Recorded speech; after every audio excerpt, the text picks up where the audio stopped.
Sony 1655 f2.8G lens. The best standard APS-C zoom lens for your camera. Should you upgrade to this from your kit lens? Pag-usapan natin ngayon ang favorite zoom lens ko for Sony APS-C. Kung naghahanap ka ng upgrade for your standard kit lens from your Sony APS-C camera, ito na yun. Pwede din naman yung Sigma 1850 f2.8. I owned that lens for quite a while sometime, but I sold it at tsaka pwede rin naman yung Tamron 1770 f2.8. Having the Sigma 1850 for Sony APS-C camera is a pretty damn sweet experience and well, sobrang gandang kit. Pero I want the best glass and best performance for my Sony FX30. So what better lens para sa Sony APS-C camera? Syempre, Sony branded na lens din. Kaya lumipat ako dito sa lens na to dahil mas versatile at mas wider yung range at mas malayo yung reach. At syempre, Sony. 16mm to 55mm is pretty significant if you ask me. Yung 16 na wider at saka yung 55 na longer range niya. Parang ang onti lang ng difference pagka nababasa mo or nakita mo lang. Pero sa real world scenario, yung 16mm is much wider than 18mm. Tsaka ganun din sa 50 and 55mm.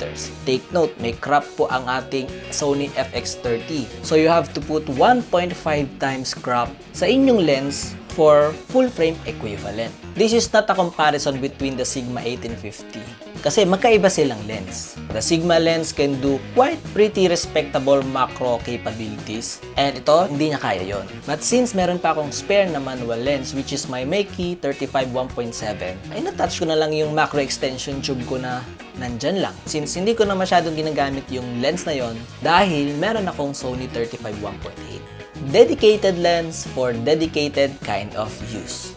More on this sa mga susunod na videos. Since I talked about dedicated lens, I used this lens dedicated for gimbal use for quite a while din, syempre. Is it ideal?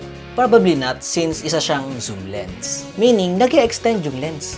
So, it will cause imbalance sa inyong gimbals. At syempre, pagka hindi balanse yung mga gimbals natin, na-force yung mga motor ng ating gimbals to work much harder. By doing that, syempre, mas madedegrade natin yung motors natin, mas iiksi yung lifespan ng ating gimbal. So, that's why, hindi ko na siya masyadong ginagamit for gimbal use kasi, syempre, para ingatan din natin yung gimbal natin.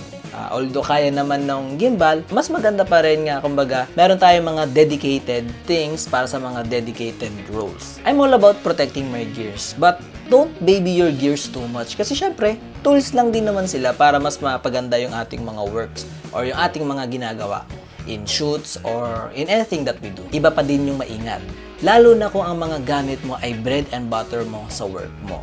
You know naman how expensive this job is. Bili dito, bili doon, upgrade dito, upgrade doon. Itong lens na to, it cost $1,400 brand new nung nirelease siya. As much as possible, ingatan natin yung mga gamit natin.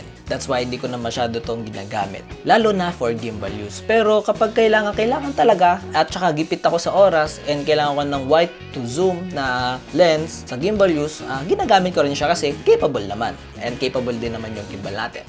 What I do mostly with this lens ay kapag lumalabas ako to take pictures and videos. Casual photo and video walk ba? If you know what I mean. It can also be used sa events. Like this debut video that I shot recently at saka itong opening ng The Crunch. Sa low light naman, medyo good enough naman siya.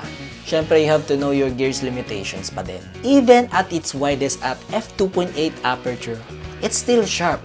But, hindi pa rin siya the best in low light. Kasi, f2.8 lang and then gagamitin mo rin sa crop sensor na camera. So, not really good in low light but decent.